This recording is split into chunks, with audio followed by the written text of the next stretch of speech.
everybody, my name is Brooke and welcome to my channel. Thank you so much for watching. Today I am going to share one of my favorite videos that I make all year, and that is our curriculum reveal. And for this video, it's for my 8th grader and it's for the 2020-2021 school year, and so excited. She's actually seems to be pretty excited about this curriculum as well. So it's our 5th year of homeschooling. We did 2 years on our own, 2 years with classical conversations, including 1 year, which is the last year, at Challenge A. And so I'm super excited to be able to pick out our own curriculum and kind of get feedback from her as well. So let's go ahead and dive right in. And I'm just going to kind of go through it really quickly. I have some videos coming up of how we're going to be using some of this curriculum, but I definitely want to share what we're using and maybe give you guys a little bit of a little peek inside. So let's start out with math, and we have been using Mastering Essential Math Skills, and she is finishing up with book 2, so next year she will be ready for pre-algebra, and it's actually a pretty thin book. I think she'll probably get through it in half a year, and then at the end, the back of the book, there is a final review. So as long as she does well on the final review, then I'll move her right into algebra. If I feel like she still needs a little bit of help, then I've got something down here, but let me go over this really quick. Oh, I'm so bad about jumping around. Okay, so how this works is the lesson starts out with 6 review problems, and then there is a video that that your kid can watch, and then there's a section here called the helpful hints, and I always go over that with her, and then we do 2 sample problems together, make sure she understands it, and then she does 10 problems on her own, and then there is a problem down here, problem solving, like a word problem every day. So nice short lesson, not a ton of fluff in there, and she doesn't need that, and she doesn't want math to take her forever and ever. So she really has enjoyed this curriculum. I gave her a chance to do some different things, and she's like, nope, Mom, I like this. So if it works, then don't switch it, right? So this is what she will be using. And some of you might be thinking, that's just not enough problems to solidify that concept. And so about every other lesson, they have an extra worksheet in the back. So let me look at that and see about how many problems. So about every other lesson, I think it averaged. And there's an extra like 20 problems. So I will definitely have her do those. So again, if she needs some extra help at the end, when she's done with this, then I bought this Barron's Painless Pre-Algebra. And this is not a textbook. It's not meant to be used as like a full curriculum. But what they do is just they go over a concept, and then there's 10 problems for them to do to practice what they just learned. So there's no review as far as like review from previous lessons. It's just they're learning about exponents, then they do problems about exponents. The next section could be systems of equations, and then they do a set of problems for systems, and applying what they just learned. So and it could be that if she just has a few things that she was really unsure about here, we could just review out of this. So those are kind of my 2 big things that I'm going to be using for math. But this we know and love. So, okay. Next is language arts, and we are going to be doing the Good and the Beautiful. Super excited. I've been wanting to do the Good and the Beautiful for years, and finally get a chance. So, like I said, she just came off of a year of Challenge A. And so if I had given her a placement test a year ago, I am certain that she would have been in level 6 or 7, because man, that girl knew her grammar. But Challenge A was just not a great year. She lost a lot of the things that she had built up from previous years. So when I gave her assessment, okay, so I'm not quite sure where I was, but Okay, so she did test at level 4, which is just kind of a little bit lower than, you know, maybe she should be. And that's okay. We're just going to roll with it. I do think that a lot of this stuff is going to come back to her really quickly. And this could just be a really easy year for her. If that's the case, she can just do some extra reading, maybe double up on her lessons, but I'm not at all going to push that. But I just, you know, I tend to put my kids in the higher level, you know, if they're on the borderline. And this year I told myself I was not going to do that. So she tested a level 4. That's where I'm putting her. And that way there's no holes. There is no holes in that girl's education. So what comes with that is there's 2 course books. I just showed you one. So second one is just like this. And this has been, you know, everybody's shown this. Now, the one thing that kind of got me was this is completely in black and white, and this is a free download. So I kind of wish I would have just printed it out on my own and just bought some of the other things, but you know, that's my bad. I should have realized that. So this is completely in black and white, and this is the level 4, which is one of those free downloads. So just be aware of that. It wouldn't cost you much to print that out at home. However, this creative companion is colorful and just beautiful. And she was super excited. I think this is the one of the things that she's really excited about is learning. Look at all that art she gets to learn about. My other daughter was kind of jealous about that creative companion. And then she gets geography cards, lots of those.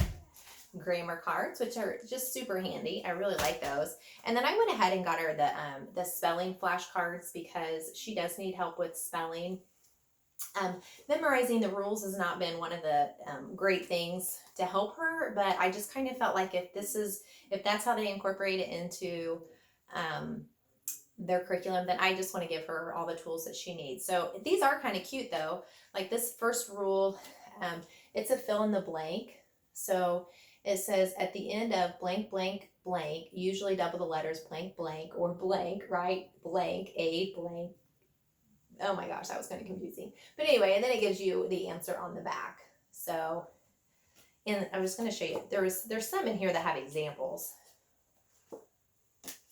So anyway, I do like them. They're kind of different, different spelling cards than what we've seen before. So I'm all for trying something new. And then the other thing that we've had, and we've actually started doing it just in the last week again, is sequential spelling. So this is a spelling that she really likes. She likes to just sit down and just do it. Now that I've put it on her things, you know, her to-do list or whatever, it's one of the first things that she picks. We haven't done it in a couple years. I talked about it a couple years ago. So I have a feeling that we will probably just continue to do this summer, do it this summer, and then in the fall as well. But we'll see. We'll see how much spelling there is incorporated into the level 4, the good and the beautiful, and just kind of how our day's going. But that is definitely an option. And also, both my girls wanted to do some more creative writing. So I got the Good and the Beautiful, the Notebook 2 for creative writing. So hopefully she will like that. I think she will. She asked for it, so she better like it. Okay, so for history. So this is we are finally going to get to do American history. We're going to do it completely. We're going to do a really different approach to it. It's something that what I really want for my girls for history is I wanted them to get a broad overview of American history. I want them to study the Constitution. My husband wants them to study the Constitution as well. So I kind of just want to be able to fit everything in. So I'm keeping it really broad, really general. I'm just going to have some fun with it. And this is a video that I'm going to make later and show you specifically how I'm using these books. So Timberdoodle, I've had my eye on these books for a while. Timberdoodle has a set of 13 graphic novels. And they go from the start of Columbus discovering America until globalization. So we're going to read through those and do some fun activities throughout with that. And that's coming. I'm going to share that with you guys. So that's 13 of those. I'm sorry, I keep saying 13 of those. And then I have ordered a few extra ones from eBay. This is just an example. So this is the Graphic Library brand. So you guys can get a good look at what those look like on the inside. Both my girls are artists, so They love these. They love these graphic novels. I'll show you what the inside of the other brand looks like, the Timberdoodle brand. The artist, there you go. That's what they look like, okay? And then I also I went ahead and ordered the United States Constitution, a graphic adaptation. Again, I will share with you guys how we are going to use this. But I actually started reading this, and it's pretty interesting because I just don't know much about the Constitution, and I want to learn. My husband is a Constitution guy, so I need to learn. So really super, I know I keep saying that, super excited. Yeah, so American history. I will share with you how we're using that. And I kind of wrote my own little curriculum. So for science this year, we are going to be doing the Good and the Beautiful Science all together. And the Cameron chose the first unit, and it's the mammals unit. And for the 7th and 8th grade extension, they asked you, or they suggest to order this book as well. And we'll be getting books from the library as well. But look how thick this is, you guys. Like, that is super thick. All different kinds of activities. It looks very hands-on. And just from looking at it, I'm glad that they do have those 7th and 8th grade extensions. They definitely, they're great lessons, and I definitely think that it needed to be beefed up. I don't know if they had those at first or not. It's obviously our first year. But one thing I wanted to kind of point out to you guys, and the other thing that the other unit is marine biology. And this was a free download, and last I checked, it's still a free download. And so I hesitated to download it because I wasn't really sure if I would print it out, because I heard, it's never as good as ordering from the company. But I have a really good printer, for one. It's an HP DeskJet 8600 Pro. My husband had it in his law firm, and now we have it in our schoolroom. So, so this is one that we, a printed picture that we got from the mammals unit that I ordered from them. And then this is a picture that I printed off on photo paper from my printer. So you can see how vibrant my pictures, this picture is from my printer. And I think the photo paper makes a really big difference. Let me show you another one that I printed off from my printer. So it's still really, really vibrant. So definitely take advantage of that free download. Go to Walmart, get $10 worth of photo paper, and for these. And I just used it for the books, and then for like the big pictures. And it's nice. It totally works. So that's just a little tip I want to pass on. So some extra things. So those are kind of the basics. That's math, language arts, science, and history. I made a point not to add in a bunch of extra stuff this year. I want to keep it really simple, but there were things that my girls asked for. Ashley was introduced in Challenge A to Latin, and she really enjoyed studying the Latin. She didn't care for Henley Latin, which is the Latin that they use, just the curriculum. So I went ahead and I found this, Getting Started with Latin. And it's really simple. It's a great little pace for somebody, that's in the junior high years, because you don't need to race through Latin until when you're in high school, you have a certain amount that you have to do to get that credit. But at this age, I feel like just introducing them and just learning some vocab. And so each day in this book, they get a new word, and then there is usually, let's see, 8 to 10 sentences that they're translating using that new word plus all the words that they've learned up to that point. And Ashley really, really, really likes this, and she started doing this thing totally on her own, because this is kind of her thing. I don't make her do this, but she started her own like vocab list. And so if she doesn't remember something, then she can go back really quickly and refer to that list. The other great thing about this is each lesson they have, there's a website that you can go and you can listen to all the sentences being said in Latin. And you know what? I don't know. I think they actually have both pronunciations. I think they have, is it ecclesiastical and you know what? I know there's two pronunciations and people get, up in arms about one or the other. And obviously I've never cared. So we'll have to, at some point we'll have to be consistent and stay consistent, but she's really enjoying this. And I'm glad that we found something that she likes. So I would highly, highly recommend this, getting started with Latin. They also have getting started with French. They also have getting started with Spanish. I really, really like this. And, just having that free online, just that, where you can hear them say it, is really, really helpful for her. So the one thing that I will say that she was kind of complaining about was that you translate everything from Latin into English. And I explained to her that's because it's not a spoken language. And so you're never really going to be speaking Latin to someone. I might regret saying this, but it's mainly to be able to interpret, to translate Latin text. And so what I did to just kind of come to, here it is,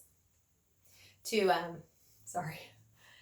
So what I've done is I actually just make a copy of the answers in the back.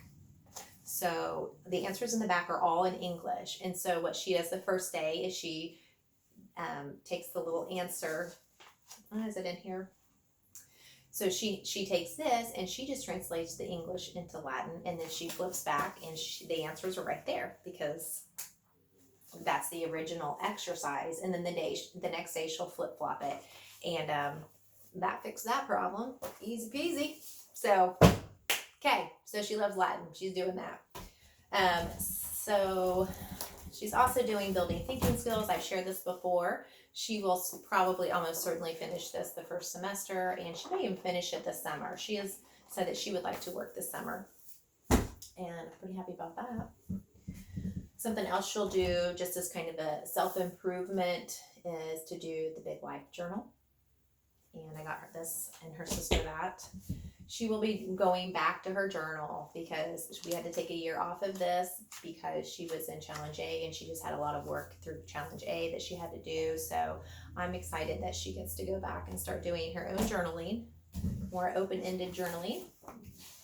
She also does this, here I want to show you, with this Big Life Journal. When you buy one of these, you get pretty cool free printables every Friday, and this was one of them, 2020 monthly pages. And so at the end of each month, the kids just fill out the same questions. One thing I did to improve next month, one thing I want to improve next month, one thing I learned, one thing I am most proud of, and one kind thing I did for someone. So it's the end of April, so they're going to be filling that out for April.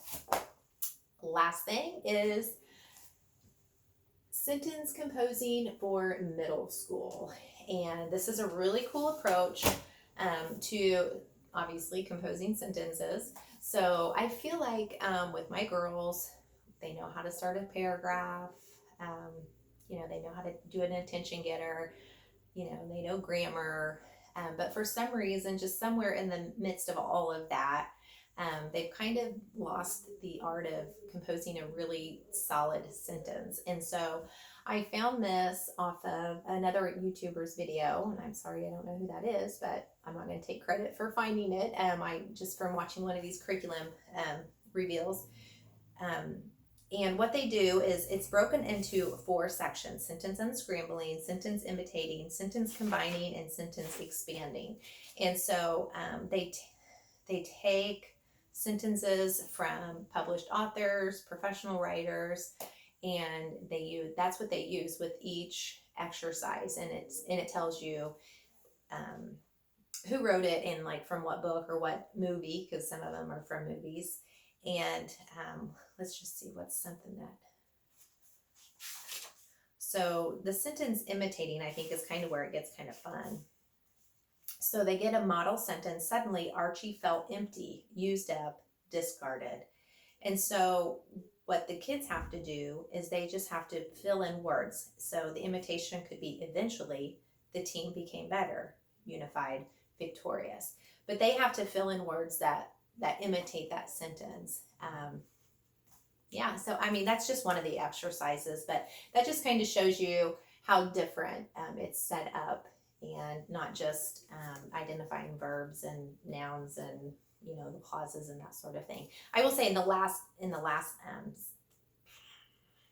part of it, it gets into more of that, the clauses and the prepositional phrases and all that kind of stuff. But yeah, so that's it, I think. And I am looking forward to a great year with her. She's looking forward to a great year. I hope that you guys are having a great year.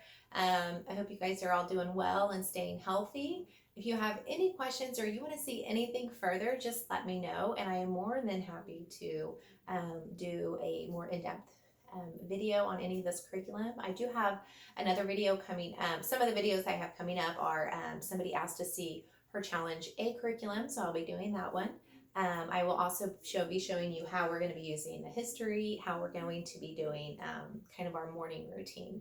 So those are some things that I will be adding on to my channel really soon. So stay tuned, subscribe, check the little bell, and I hope to see you soon. Bye-bye.